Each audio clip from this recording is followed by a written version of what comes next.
Welcome back to Boostly. As you know, my name is Mark Simpson and I give hosts just like you the tools, the tactics and the training to get more direct bookings.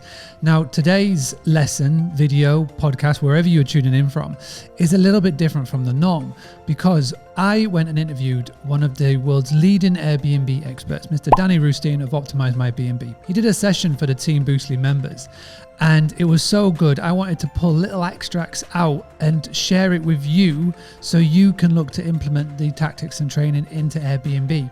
Now, even though this is obviously a direct booking podcast, this is not an advice that I give is where I'm saying, listen, just go and leave them all, because you have to make them work for you, not the other way around. They spend so much money on advertising costs and marketing spend that you have to be visible on them. There's so many things that you can be doing afterwards to convert them into a direct booking. But for now, what I want for you to do is to utilize these tips that we're going to share with you on Airbnb and how you can put them into practice. So this is one of the many episodes I'm going to be putting out over the course of the next few days. And I just want you to sit back, relax, and make note and put into practice. Before we get started, I want to say thank you to our hosts, which is Uplisting.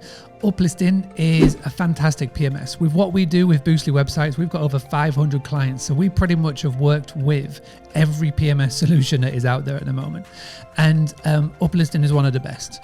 You can go and find out more by going to boostly.co.uk/uplisting. Their guarantee is that you will never get a double booking, which is great. It will link you to Airbnb, it will link you to Verbo, Booking.com and the rest. It will do a lot of the work for you. It will make your life as a host so much easier. So thank you to Uplisting.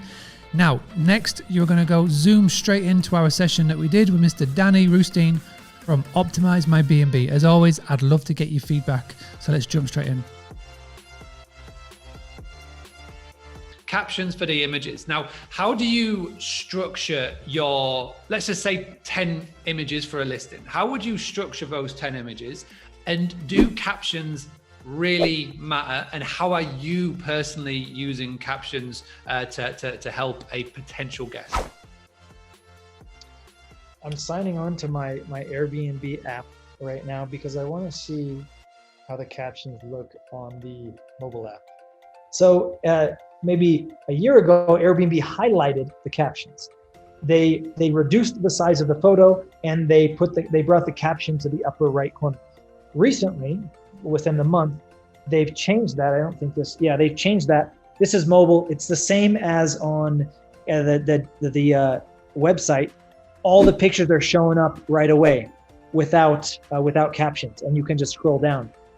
So that means the guest could not even see any captions if they just look at the photos here. If they want a photo to enlarge, then the captions are shown at the bottom, about 2 lines worth. So captions is a really popular subject, but they're not really gonna move the needle so much. Captions should be used as few words as possible, and they should really just be used to point out things that, for example, I said your bedroom, you shouldn't have 4 pictures of your bedroom, you should just have 1. But if you have a full-length mirror behind you with a closet that the guest can't see because you just have 1 photo, well, they're not gonna book because they don't see a full-length mirror. But you can mention in the caption, hey, behind you, and I would say it like that, behind you, there's a full-length mirror and a full-size closet to try and put them in the listing.